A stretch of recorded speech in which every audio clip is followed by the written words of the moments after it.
ST महामंडळाची सर्वात मोठी बातमी अशी की बसमध्ये जास्त प्रवासी वाहकांना दंड। बातमी आहे छत्रपती संभाजीनगर मधील एसटी बसच्या आसन क्षमतेपेक्षा अधिक प्रवासी वाहतूक केल्याप्रकरणी एसटी महामंडळाकडून वाहकांवर दंडात्मक कारवाई केली जात आहे। अशाच एका वाहकाला जास्ती प्रवासी असल्याने मासिक वेतनातून 300 रुपये दंड वसूल करण्यात येत असल्याचे पत्र अधिकाऱ्यांनी दिले। मंडळी, व्हिडिओच्या शेवटी खूप मोठी बातमी आपल्यासाठी आहे, त्यामुळे सर्वांनी व्हिडिओ शेवटपर्यंत बघा।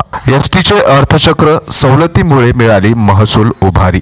कोरोना आणि कर्मचाऱ्यांचा दीर्घकाळ चाललेला संप यामुळे महाराष्ट्र राज्य मार्ग परिवहन महामंडळाचे रुतलेले चाक यंदाच्या वर्षात प्रगतीच्या हमरस्त्यावर आले। महिला सन्मान योजनेने एसटीला मोठा आधार दिला। या योजनेमुळे महिला वर्गाची एसटी प्रवासाला पसंती मिळून गेल्या 8-9 महिन्यात महामंडळाला 1200 कोटी रुपये महसूल प्राप्त झालाय।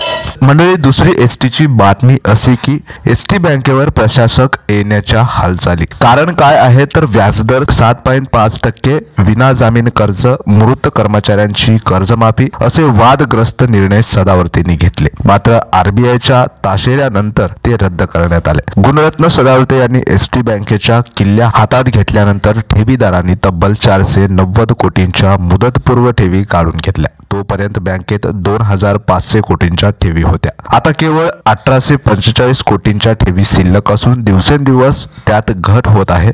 त्यातच बँकेचा क्रेडिट डिपॉझिट रेशो CDR 95% पोहोचला आहे। मंडळी, आत्ताची एसटी महामंडळाची सर्वात मोठी बातमी अशी की बेमुदत आमरण उपोषण करणारे सतीश मेटकरी हे 18 दिवस तब्बल उपाशीपोटी उपोषण करत आहेत। आता 18 दिवस त्यांना झाले आहेत। त्यांच्या या उपोषणावर एका कर्मचाऱ्याने असे मत नोंदवले की आता आणखी काय हवं आहे एसटी कर्मचारी यांना। आज आपल्या न्याय हक्कासाठी प्रामाणिक लढणारा आपला कर्मचारी आहे आणि आपण आपल्याच न्याय हक्कासाठी साथ देत नाही। भविष्यात असा लढा व ही ताकद परत एसटी कर्मचारी यांना मिळणे शक्य नाही। त्यामुळे आता त्यांना साथ देणं एक एसटी कर्मचारी म्हणून आपली नैतिक जबाबदारी आहे। माझी सर्वांना विनंती आहे, वैयक्तिक हेवेदावे संघटना विषय बाजूला ठेवून यांना साथ देऊयात। मंडळी, मुख्यमंत्र्यांनाही या चॅनलच्या माध्यमातून विनंती केली आहे की 7वा वेतन आयोग एसटी कर्मचाऱ्यांना लवकरात लवकर देण्यात यावा। इतर महामंडळांना जसे